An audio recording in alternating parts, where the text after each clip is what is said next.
நமக்கு வந்திருக்கிற இந்த இடையூறு வெறும் டெம்பரவரி மட்டும்தான். எல்லாத்தையும் தகர்த்தெறிவோம், மக்களோட கை கோர்த்து நிற்போம், மக்களோட களத்தில் போய் நிற்போம்.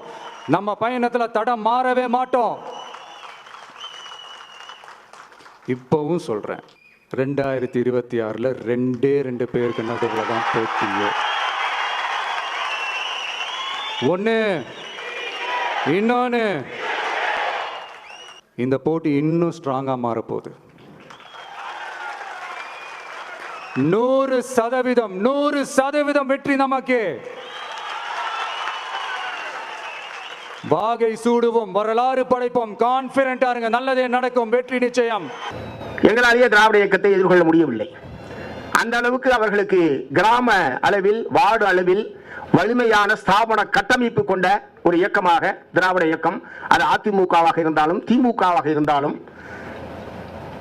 தமிழகத்திலே வேரூன்றி இருக்கிறது என்பதை நாம் மறந்துவிடக் கூடாது. அத்தகைய ஸ்தாபன கட்டமைப்பு கொண்ட வேறொரு கட்சியை நீங்கள் சொல்ல முடியாது என்கிற மாநிலம் முழுவதும் அனைத்து கிராமங்கள், நகரங்கள் என்று எங்கேயும் அந்த இயக்கங்கள், திராவிட இயக்கங்கள் இல்லை என்கிற நிலைமை என்பது தமிழகத்திலே கிடையாது. அந்த அளவுக்கு அது எத்தனை குற்றச்சாட்டுகள் சொன்னாலும், எவ்வளவு பலவிதமான குற்றச்சாட்டுகளை மாறி மாறி சொல்லிக் கொண்டாலும் கூட தமிழகத்தில் அதுதான் இன்றைக்கும் 2 திராவிட இயக்கங்கள் தான் தீர்மானிக்கக்கூடிய சக்தியாக இருக்கிறது என்பது எல்லோரும் ஏற்றுக்கொள்ள வேண்டிய ஒரு உண்மை. அவர்கள் இருவரும் சேர்ந்தார்கள் என்றால் இன்னும் எத்தனை ஆண்டுகளுக்கு இது தொடரும் என்று தெரியாது. அத்தகைய வலிமையான இயக்கம் இருக்கக்கூடிய ஒன்றை அவர்களுக்கும் எனக்கும் தான் போட்டி என்று சொல்லுவது என்பது, அதைத்தான் அந்த பத்திரிகையாளர் ஆதித்யா சேனலை பார்ப்பது போல் இருக்கிறது என்று சொன்னாரோ என்கிற ஒரு சந்தேகம் கூட எனக்கு வருது.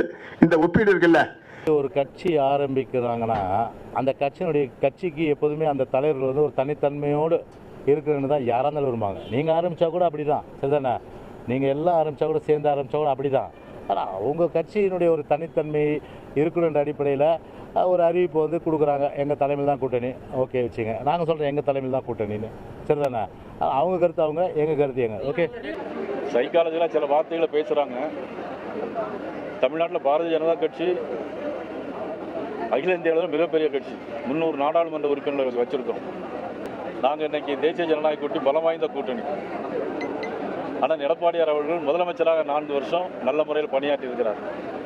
இந்த பகுதி முழுக்க எல்லா ரோடுகளும், பாலங்களும், சேலம், ஈரோடு, கோயம்புத்தூர் எல்லா ரோடுகளையும் போட்டது நமது மதிப்புக்குரிய அண்ணன் எடப்பாடியார் அவர்கள்.